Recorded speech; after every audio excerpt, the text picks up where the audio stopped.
ADHD is one of the most common neurodevelopmental disorders in children. It impacts the brain's ability to regulate attention, activity, and impulses. But the ways it shows up can be very different from child to child. So let's explore the types of ADHD and how it may be showing up in your child.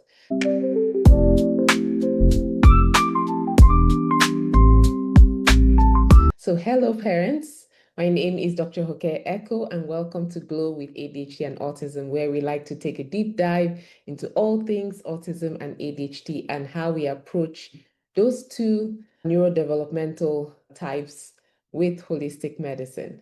So let's dive right in.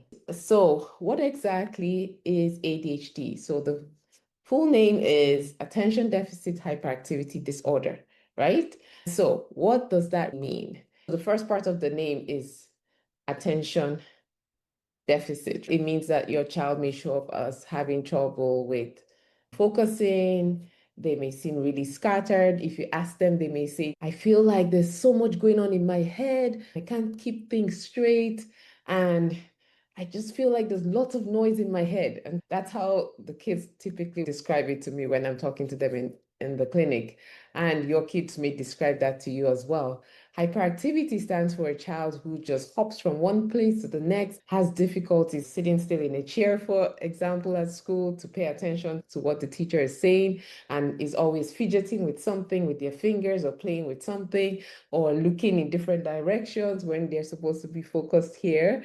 That's how that child may present, right? There's impulsive behaviors like, oh, I just decided to pour out a whole bottle of milk because, and then you ask them why, and they're like, I don't know. I just thought it would be a great idea just to see what that looks like. So that's an example of impulsive behaviors. And then we have children who have combined types. So the most common combined type would be attention and hyperactivity. So when they get a diagnosis, that's how it would read. It's attention deficit hyperactivity disorder combined.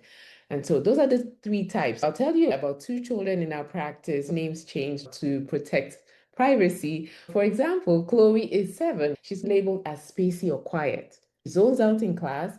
She forgets instructions, has trouble completing tasks, but doesn't act out. The classic description of a child that has inattentive type ADHD. And often there's differences in girls and boys, right? Girls are often described as spacey or moody or not wanting to participate in things that are going on in class. But make no mistake, this is a child that does need an evaluation because you want to determine what's going on and why she's not able to do as well as she could in class, right? And now we're going to talk about Jackson, who is 6. He's constantly moving. He talks over others. He interrupts. He gets out of turn. He has trouble waiting his turn. Classic hyperactive. And then there's a combined type, like I had said earlier, where kids are experiencing both sets of symptoms. And so if you're a parent listening to me talking and you're like, yep, I hear you. I see the different traits in my children. So what do we do with that, right? So actually, there is a problem. Let's talk about it. A little one, right? Especially in girls, like I mentioned. I want to go back to that because I mentioned that girls can be labeled as moody and not wanting to participate.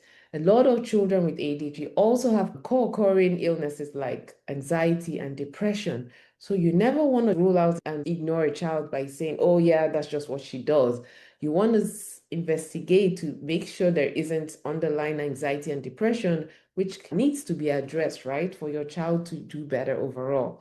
And so that's an important thing. And when we don't recognize that, we then label our children as lazy, as not wanting to be motivated, or as bad.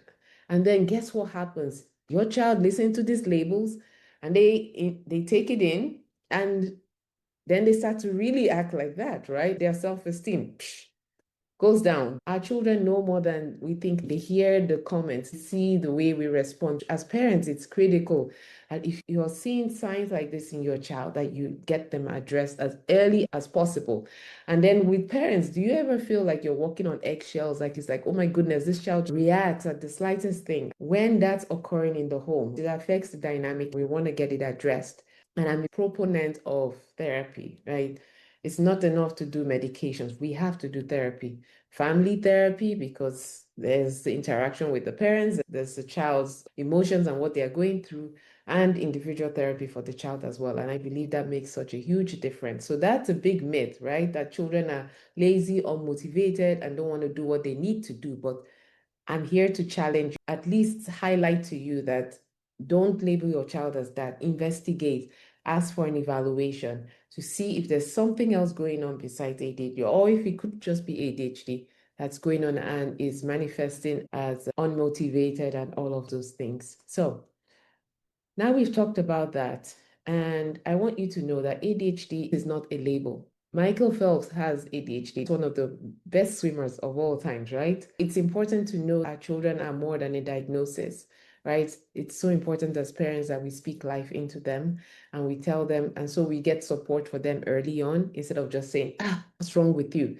So the question is not what's wrong with you. The question is, how can I help you? And what's the support that we need to get in place to help you reach your highest potential possible, right? I wanted to tell you how we approach children. At Glow Pediatrics, we're not just looking at symptoms, we're looking at root causes. Sleep is huge. ADHD could also be a sleep disorder. Think about it as parents. If you don't sleep, how is your next day? Are you focused? Are you able to get through the day? Or do you feel like you're in a fog and you have difficulty focusing? That's exactly what our children feel, even to a higher degree, because their brains are still developing.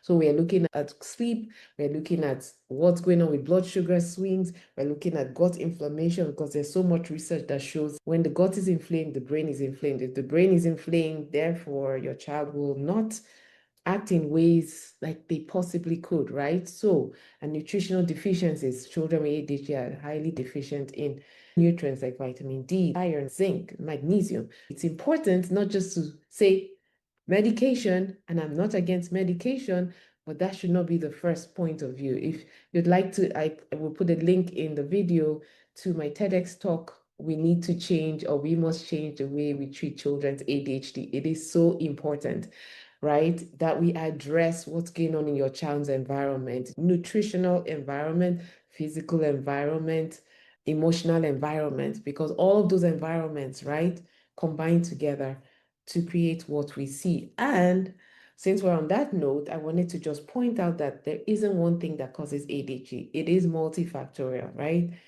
Premature, there's so many things that come together as factors that will create what we call the constellation of symptoms that we refer to as ADHD.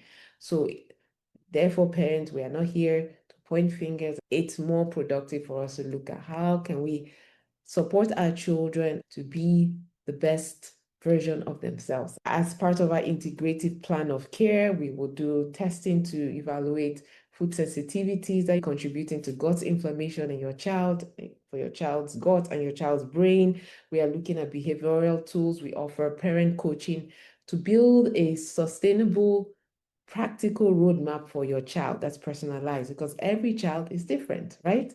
If your child is struggling with inattention, your child is struggling with hyperactivity, your child is struggling with impulsivity, you feel like your child cannot do more than 2 tasks, like you tell them one step and you tell them the next step and they only remember the first one, they tell you they forgot the second one, that's an indication that your child needs to be evaluated. And so it all starts with really knowing what's going on. So book a consult with us. Follow us on social media on IG at Glow Pediatrics page. Thank you for listening. Subscribe to our channel. Share this with parents. There are millions of parents who need to hear this.